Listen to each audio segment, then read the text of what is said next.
Hi అండి, welcome back to వసంత విశేషాలు. ఈరోజు సండే కదండి. నా సండే రొటీన్ ఎలా ఉందో చూడండి మీరు కూడాను. మార్నింగే లేవటమే నేను ఇవాళ ఆవకాయ పచ్చడి పెట్టుకుందాం అనుకున్నానండి. అందుకని నేను విజయవాడలో ఉండడం వల్ల ఇక్కడ మాకు బీఆర్టీఎస్ రోడ్లోనే మామిడికాయలు అమ్ముతున్నారు. చిన్న రసాలు మాకు విజయవాడ ఫేమస్ అండి. చిన్న రసాలు తీసుకున్నాను. వాటిని శుభ్రంగా కడిగించి ఇలాగ తుడిపించేసేసి మనం చక్కగా బట్ట పంచిది పట్టుకెళ్తే వాళ్ళు నీట్గా కడిగి మన బట్టతోనే తుడుస్తారు. ఇలా చిన్న రసాలకు ఒక కాయ 10 రూపాయలు, కొట్టినందుకే 6 రూపాయలు తీసుకున్నారండి. ముక్కలు కొట్టినందుకు శుభ్రంగా వీళ్ళు బాగానే కడిగి బాగానే క్లీన్గా చేశారు. ముక్కలు కూడా నేనైతే పెద్ద సైజు చేయించుకుంటానండి. మీరు ఎలా చేయించుకుంటారో కూడా కామెంట్ చేయండి. ముక్కలు ఇదిగోండి ఇలా శుభ్రంగా తుడిచేశారు. వచ్చే దారిలోనే మటన్ కూడా తెప్పించేశానండి. పొద్దున్నే మాకు తెలిసిన ఆటో అతను శివ ఉంటే తనకు కాల్ చేస్తే ఆ మామిడికాయల దగ్గర తీసుకెళ్ళాడు. మామిడికాయల్లో ఉన్న జీడీని, ఆ పైన ఉన్న పొరని ఇలా క్లీన్ చేసుకోవాలి. క్లీన్ చేసుకుని పొడి బట్టతో శుభ్రంగా తుడుచుకుని ముక్కలన్నింటినీ ఆరనివ్వాలి.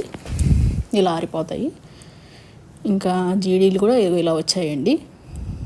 ఇవేమో కొన్ని పండిపోయాయండి ముక్కలు, అవన్నీ తీసేసాను. ముక్క సైజు ఇలా ఉన్నదండి. కొంచెం నేను పెద్ద సైజే కొట్టిస్తాను, అంటే పెరుగన్నం నంచుకుంటా బాగుంటుంది. చిన్న సైజు అయితే సింక్ అవుతుందండి కొంచెం పచ్చడి ఏజ్ అయ్యేటప్పటికి. నేను గానుగ నూనె తెప్పించానండి. ఇవన్నీ ఆర్గానిక్వి, మన ముందే పట్టించి ఆర్గానిక్ అమ్ముతారు. ఇలాగా పచ్చడి కలిపేసుకున్నాను. మొక్కలు అవన్నీ ప్రిపేర్ చేసుకోవడం కష్టం, కానీ పచ్చడి ఈజీగా 10 మినిట్స్లో కలిపేసుకోవచ్చండి. ఫస్ట్ పసుపు, ఆయిల్ వేసి బాగా కలిపేసి ఒక 10 నిమిషాలు ఉంచితే మొక్కలు బాగా బిరుసుగా అవుతాయి, అంటే గట్టిగా అవుతాయి అన్నమాట. తర్వాత మిగతా అన్నీ వేసేసుకోవటమే. ఆవపిండి, మెంతిపిండి, కారము, ఉప్పు, ఇంగువ అవన్నీ వేసేసుకొని కలిపేసుకోవడమేనండి. ఒకటి తర్వాత ఒకటి అన్నీ వేసేసుకుని బాగా కలపాలి. ఆవకాయ పచ్చడి అంటే ఎంతమందికి ఇష్టమో కామెంట్ చేయండి మీరు. నాకైతే చాలా ఇష్టం అండి. ఫస్ట్ 2 మంత్స్ అయితే ఆవకాయ పచ్చడి చాలా టేస్టీగా ఉంటుంది. ఇంకా వర్షాకాలం స్టార్ట్ అయినప్పుడు ఆవకాయ పచ్చడి తినాలంటే చాలా ఇష్టంగా ఉండేదండి.